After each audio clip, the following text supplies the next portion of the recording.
hairstyle လေးကောင်းကောင်းတယောက်ဖြစ်ဖို့အတွက်ဆိုလို့ရှိရင်ဒီတာဝန်တွေကိုယူတတ်ဖို့လိုပါတယ်ဒါတွေကဘာလဲဆိုရင်နံပါတ်1ဖောက်တယ်ကိုနှွေးထွေးစွာကြိုဆိုတတ်ရမယ်ဝင်လာတဲ့ဖောက်တယ်ကိုအဝပြုံသွားစွာနှွေးထွေးစွာကြိုဆိုတတ်မယ်နံပါတ်2အနေနဲ့ဧည့်သည်ရဲ့လိုအပ်ချက်ကိုမေးမြန်းခြင်းနားထောင်ခြင်းဆိုတဲ့ပိုင်းပဲဖြစ်ပါတယ်နံပါတ်3ကတော့စပင်ကိုအခြေအနေကိုကြည့်ပြီးမှစစ်ဆေးပြီးတော့ညက်တင်ညက်မယ်ဖြောက်တင်ဖြောက်မယ်ကောက်တင်ကောက်မယ်လှုပ်တင်တာကိုလှုပ်ဖို့အတွက်ကျွန်တော်တို့အခြေအနေကိုစစ်ဆေးရမှာဖြစ်တယ်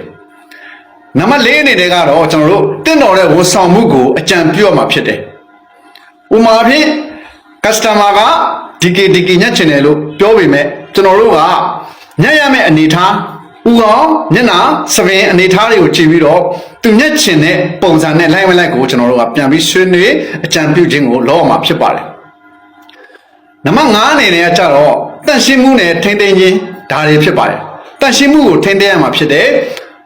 ဒါမနေ့ကလည်းကျွန်တော်ပါခဲ့ပါပြီတန့်ရှင်းတက်ရမှုနဲ့ကျွန်တော်တို့ကလွတ်ဆောင်ရမှာဖြစ်တယ်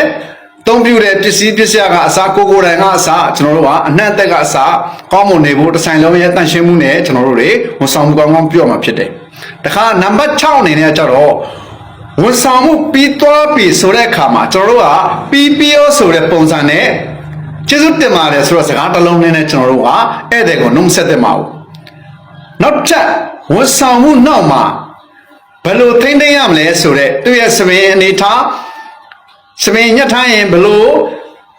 ပုံစံတွေကိုဘာနဲ့ဂျဲနဲ့ဘာနဲ့ညာနဲ့ဘယ်လိုမျိုးဖိတဲ့နဲ့ဘယ်လိုပုံစံလုပ်တဲ့နဲ့ဆိုတဲ့အကြံပြုတဲ့စကားเนาะထိန်းသိမ်းမှုကဲဆိုင်တွေကိုကျွန်တော်တို့ကစတိုင်တွေကိုကျွန်တော်ပြောရမှာဖြစ်တယ်ကျွန်တော်တို့ဖြောင်းနဲ့ကောက်တဲ့အခါတွေမှာလည်းနောက်ပိုင်းတွေမှာလိုက်နာရမယ်စီကံချက်လေးတွေသူတို့ကိုအိမ်မှာပြုလုပ်ရမယ်စီကံတွေကိုလည်းပြပြပေးရမှာဖြစ်တယ်အဲ့ဒါပြီးတဲ့နောက်မှာကျွန်တော်တို့ကဧည့်သည်ကိုနောက်ထပ်လည်းကျွန်တော်တို့စီကိုသမင်နဲ့ပတ်သက်လို့တစ်ခုခုဖြစ်ခဲ့ရင်လည်းအကြောင်းပြန်ကြားလို့ရပါတယ်နောက်ထပ်လည်းပြန်လာခဲ့ပါဆိုတဲ့ဖိတ်ခေါ်မှုမျိုးတွေနဲ့ကျွန်တော်တို့ကအဆုံးသတ်ရမှာဖြစ်တယ်ဒါမှကျွန်တော်တို့ကဧည့်သည်ကိုဝန်ဆောင်မှုရဲ့နောက်မှာထိမ့်သိမ်းမှုနဲ့ကျွန်တော်ပြန်လဲခေါ်ယူမှုဆိုတဲ့အပိုင်းလေးတွေရှိရမှာဖြစ်တယ်ဒါမှကျွန်တော်တို့စီကိုဧည့်သည်က customer ကလာပြီးရင်လာခြင်းနဲ့ဒီဆိုင်မှဒီဆိုင်ဒီ stylist မှဒီ stylist ဆိုတဲ့ပုံစံမျိုးဖြစ်မှာဖြစ်ပါတယ်အားလုံးကျေးဇူးတင်ပါတယ်ဒါမဲ့9လပိုင်းတရက်နေ့မှာသင်မဲ့ကျွန်တော်ရဲ့သင်တန်းမှာမွန်းမှန်9ရက်တာသင်တန်းအညက်မိန်းကလေးညက်ယောက်ျားလေးညက်နဲ့အတူယောက်ျားလေးညက်ဘာသာဆုံးမိန်းကလေးညက်ဘာသာဆုံးကိုလည်းအထုသင်တန်းဖြစ်တခါတည်းသင်သွားမှာဖြစ်ပါတယ်ဒီသင်တန်းတွေမှာလည်းကျွန်တော် soft skill တွေကျွန်တော်တို့ရဲ့ personal branding skill တွေကိုလည်း